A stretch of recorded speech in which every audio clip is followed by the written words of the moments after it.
আসসালামু আলাইকুম। আশা করি কেমন আছেন সবাই, ভালো আছেন। আপনাদের দয়া আমি মোটামুটি ভালো আছি।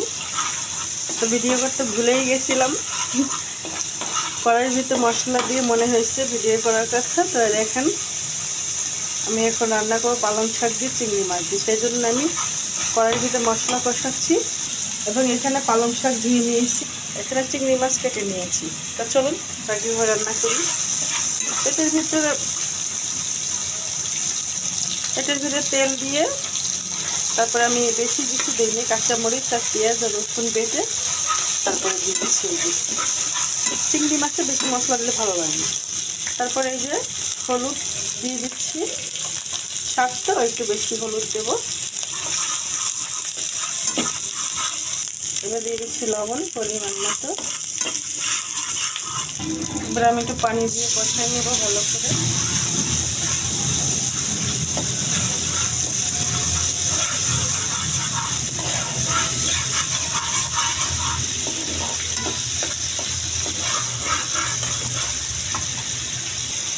এবার আমি কেটে ধুয়ে রাখা চিংড়ি মাছটা দিয়ে দেবো। চিংড়ি মাছটা আমার বাচ্চার খুবই পছন্দ। আমার বাচ্চা বলতেন না, সব বাচ্চারই পছন্দ চিংড়ি মাছ। এই জন্য আমি চিংড়ি মাছের উপরে খোসাটা রাখি না, ওটা ফেলে দিই। খোসাটা রাখলে অবশ্য চিংড়ি মাছটি অনেক বড় বড় দেখা যেত, বাচ্চা মানুষ খাবে তো এই জন্য। আর মাছটা ভালো করে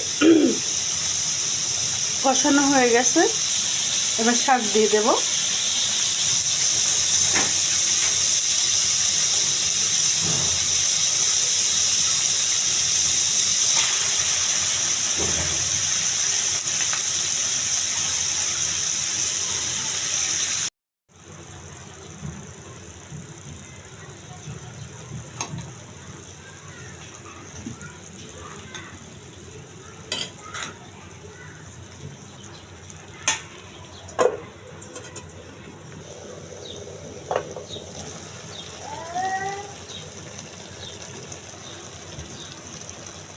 দেখেন কতটা পানি বাড়ছে। আমি এটার ভিতরে পানি দেব না, এই পানিতেই আমি শাক সিদ্ধ, এই পানিতেই আমি সিদ্ধ করব। যেহেতু পালং শাক তো একটুতেই হয়ে যাবে, বেশি সময় লাগবে না। তো আমি আবার ঢেকে দেব।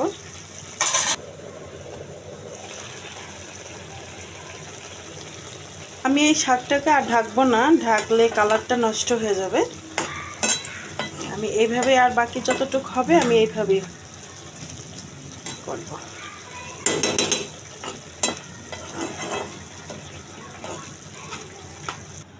তো গাইস দেখেন, এই যে আমার শাকের ফাইনাল লুক। এই যে ধোঁয়ার কারণে বোঝা যাচ্ছে না, এই যে দেখেন।